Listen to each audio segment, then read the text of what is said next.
ang Ebanghelyo sa Panginoong Jesucristo. Gaya ni Sobong na kawali sa tibok ng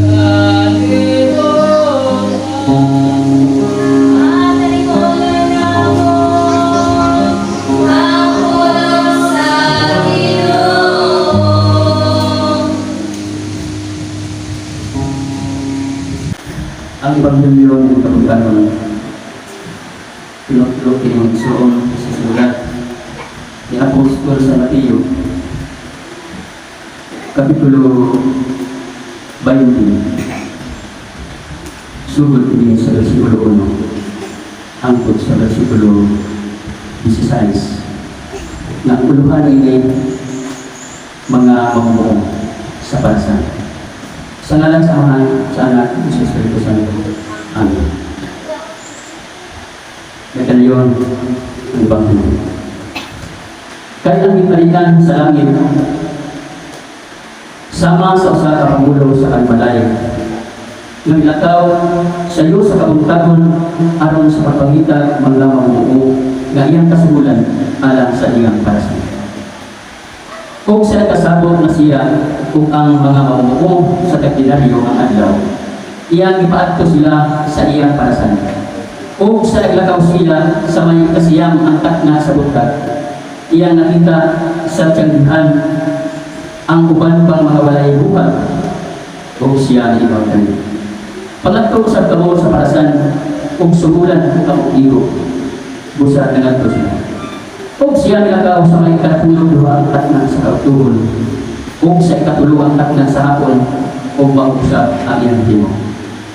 Kung sa may ikalima ang takna sa hapon siya nilakaw, kung iyang nakita ang uban na nagbaro, kung siya ingon kayo. Ganong nagbaro man pangdindi, nga walay mga buhat sa tibok adlaw, kaniyang itubag sila na nagino. Kay wala may isugol ka na mo, kung siya ingon kayo. Pagkatong usap ka mo sa parasan. Kung sa pagkasaong sa una, ang tag-iya sa parasan na ingon sa iyang pinyalan.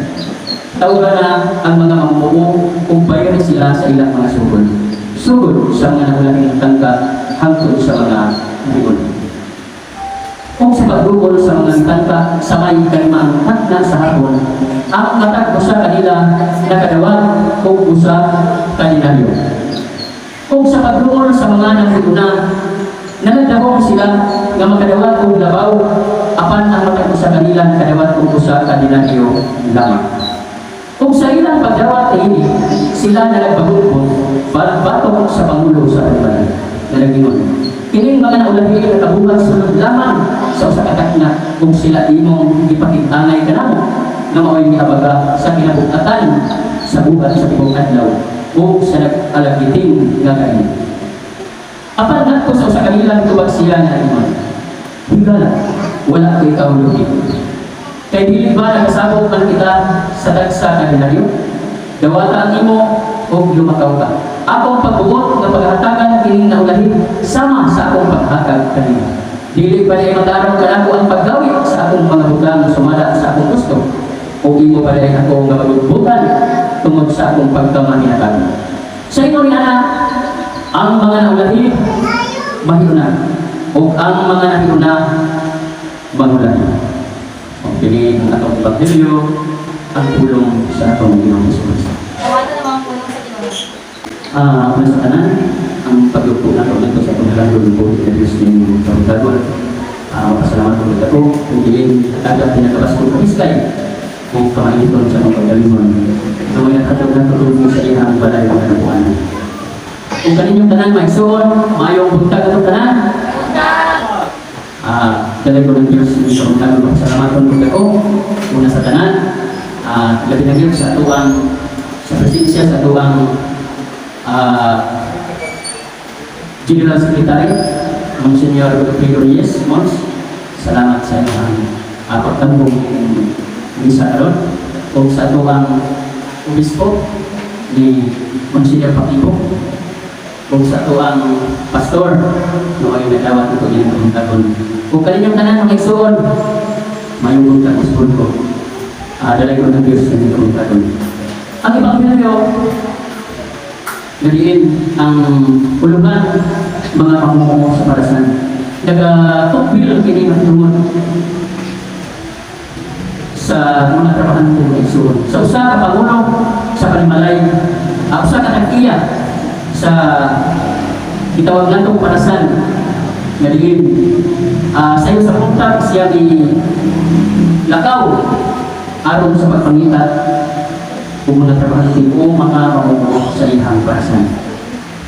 Sa dihang nakakita siya mga mamumuo mga Igsoon, nagkasagot sila nga ang sumulan usa ka dinaryo ang sumul siya sa kanilaw sa ilang mga trabaho.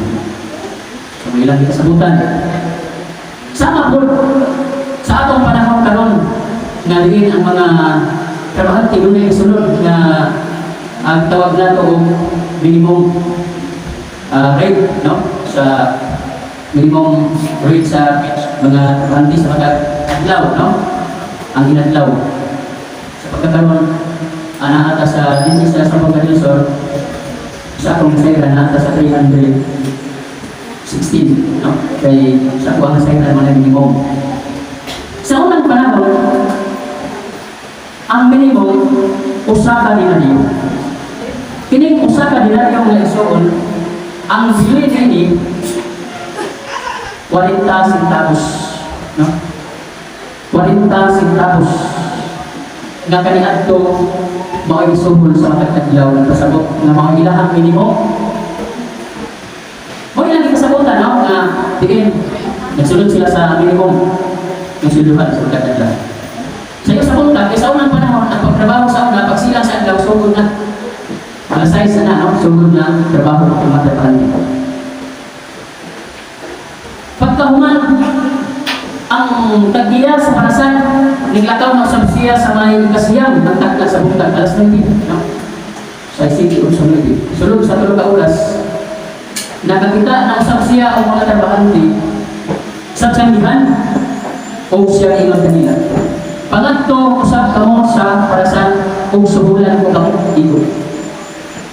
Ang kanong mga tao nga natong takna sa alas 9 nga iyahang nakita yung Igsoon nga iyang ipatrabaho sa ilang parasan ang yan dingon subulan ko kamo dito. Nagpasabot nga siya na'y mag-igog nila kaya alas 9 naman sila nagsugod.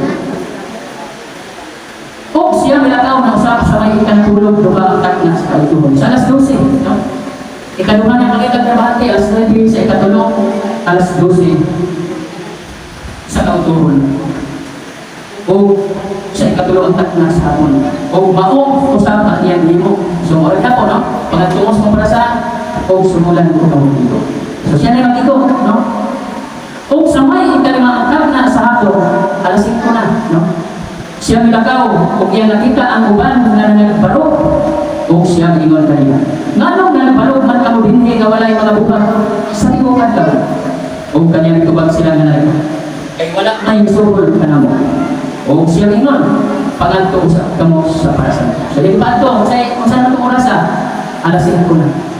Nagpasabot mga Igsoon, nakatong mga tao nga naa sa alas 5 na nga iyang ipaanto sa parasan, usa ka oras na lang ang ilahang natrabaho.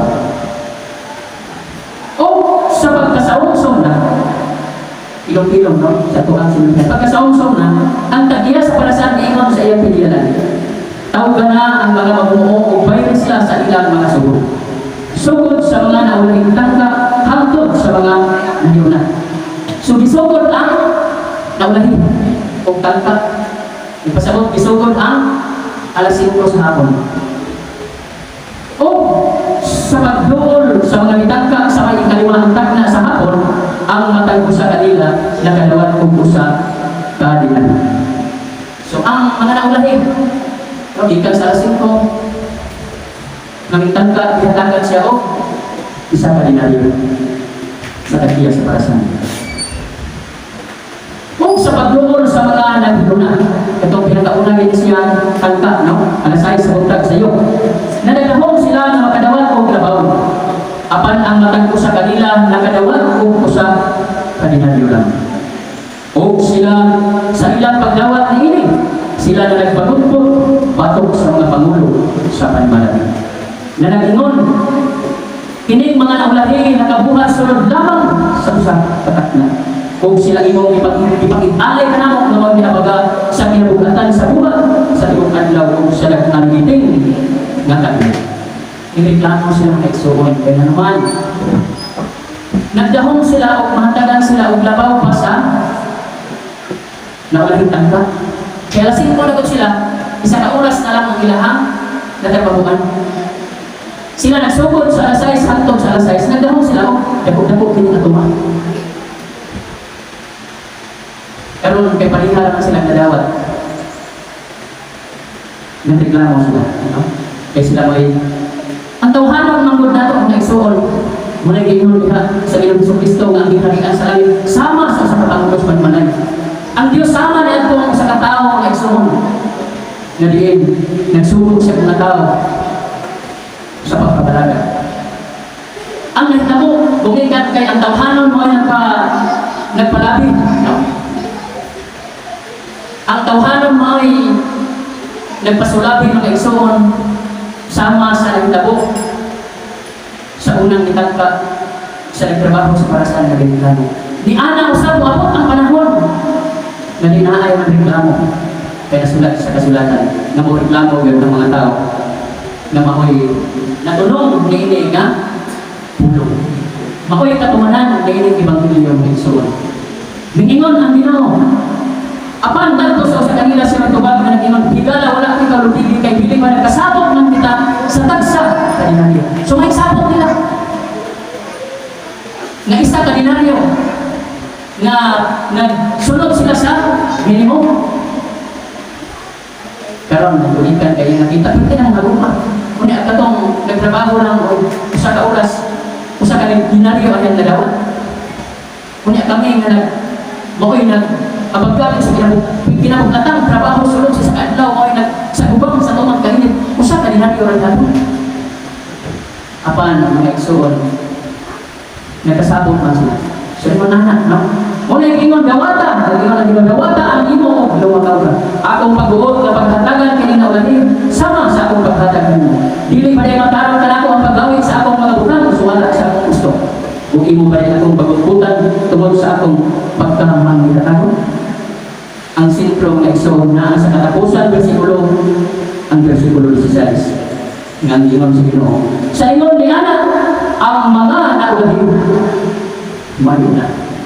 O ang mga naguna, mangulan. Ano man? Sila maunang, yung reklamo. Sabi mo, karaan, ano? Karaan kayo, bago na mo. Mas maalamon pa rin kaysa mo. So, yung anak niya ang magdao ng Igsoon. So, ang ingon, daghan ang nanaguna na mangulan.